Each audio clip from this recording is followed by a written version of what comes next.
Everybody to the OPT Network. Our guest this morning is Ashley Walker. She is the executive director of the Cabrini Foundation Board, and we're talking about the ventilator and where they are in the process of raising money to get another ventilator. Ashley, good morning and welcome back.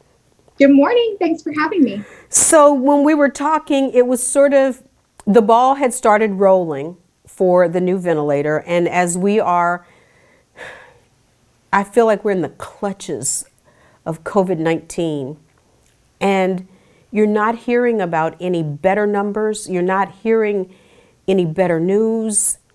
So Cabrini is making sure that they are staying alert, aware, and getting the state-of-the-art technology for people who might have to be on a ventilator. That's right. We wanted to be prepared no matter what. We knew with the holidays and with what everybody else in the country was experiencing, there was a chance that numbers were going to rise, and they have been. And luckily, we at Cabrini are prepared and ready for anything. This end of year giving fundraiser that we had for ventilators was successful. We're so blessed by so many who gave. We had a goal of $33,000 to purchase another ventilator, and we were able to raise $37,000. Wow. So we even have some additional funds to put towards PPE and some of those other very important elements of the COVID fight. So we're just so grateful to the community and so blessed, and we're ready for whatever comes to our community and whatever that rise may be.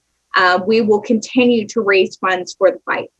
So Ashley, what does it do for your heart and for the leadership's heart of Christus Cabrini Hospital when you make an ask of the community and they show up so big? We are a community hospital to serve, a small community. We know these patients that enter our doors. We get to know their families. They are our brothers and sisters. They go to our church. We see them at the grocery store. We are a close-knit community, and we are here to serve. Our hospital is Christ-centered, meaning that we are here to serve and be God's hands and feet. So when we reach out and have a need and the community blesses us in a way, I think it's just an additional example of the Lord at work. Right. So it's people showing up. Some people gave $5, some people gave $25, but we made it. Wow. And it just goes to show that we are a community with the same goals, with the same heart. And when we work together, we can accomplish the goal. So that's how I know that we're going to get through this pandemic. That's how I know that, no matter what the next need is, that the community will step up and give. And man, it is such a blessing to get to see that every day. I mean, what a job I have to be a part of that. And so I love what I do. I love meeting the people who have a heart to give and who step up to the call when it dawns our door. I was thinking the same thing, Ashley. What a joy it must be for you, because when you're starting these the idea of we need a certain piece of equipment, you never really know how it's going to go. And you start, and at the end of it, you can say, not only did we reach our goal, but we exceeded our goal. And that's just got to be amazing. It really is. I mean, the community always steps up and provides. There has never been a time where we have not met a goal or met a need. And I think that is just such a testament to the community's dedication to the health here, to making sure that you don't have to travel to get what you need, but we are able to provide that for each other right here. And oh my gosh, it's such a blessing. The Lord provides in such a big way.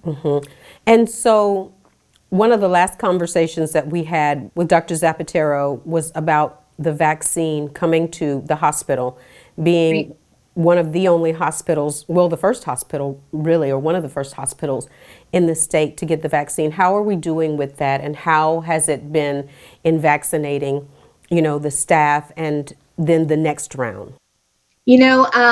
it has been amazing to be part of the first actually in the country. Louisiana was one of the hardest hit. And so we were one of the first to receive vaccines. And Central Louisiana was one of the first distributors. So it has been so amazing. We hear stories and I've seen associates just tearing up as they get their vaccine because they know what a trying year it has been. And to be able to kind of see the beginning of the end is such an incredible feeling.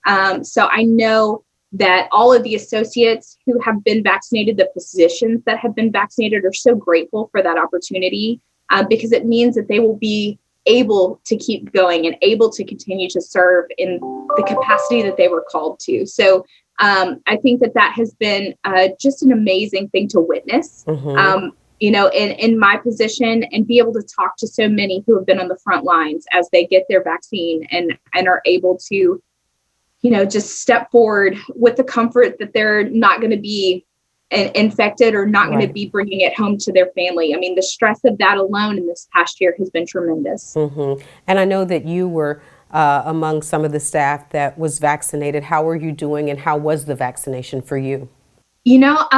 For both of my vaccinations, I was very blessed. I did not have any side effects other than kind of a sore arm, like you would get for any other shot or vaccine, kind of like a flu shot, a little stiff. But other than that, I have been perfectly fine. I was one of the ones that did not have chills or fever or, achy joints or any of that. So I feel good. And honestly, I'm excited for the rest of my family to be able to get it down the road. Absolutely. And so with the ventilator, have we ordered the ventilator? Is it in-house and ready to go, sadly, if it's needed, which I'm sure it might be? Yeah. So, all of our equipment is needed right now. We're at the height of the fight. And yes, it has been ordered and it is being shipped. So hopefully it'll be on the front lines in the coming weeks. So for those people, before we've got to let you go, that have other issues, we're seeing so many people stricken by the virus and so many hospitals that are overrun. Talk about the care that Christus continues to provide for the communities that they serve, even in the midst of COVID. Absolutely. So, our associates and our physicians are so dedicated. We've learned so much throughout the course of this virus, and we continue to bring, top of the line healthcare to the front lines and the people that we serve. So whether that is, the latest, greatest protective gear for our associates, whether that's the latest, greatest testing, or whether that's the antibodies, or, honestly, the vaccine. We have been on the front lines of every single development as it has occurred. And we will continue to do that. We have a whole COVID task force here at the hospital that is dedicated to learning and educating our associates on all things that are new and, kind of the latest in learning about the virus and how to best care for our community. So we will continue to do that. Our frontline staff, they're tired, but they're fighters. And so they will continue to serve until the last patient is released from the hospital. And so we will continue to pray for that and seek that. And we hope that the end is near. I love it. Ashley Walker, thank you so much. Ashley is the executive director of the Cabrini Foundation. Christus Cabrini Hospital is continuing to extend the healing ministry of Jesus Christ. Stay on point, everybody. We're back after this.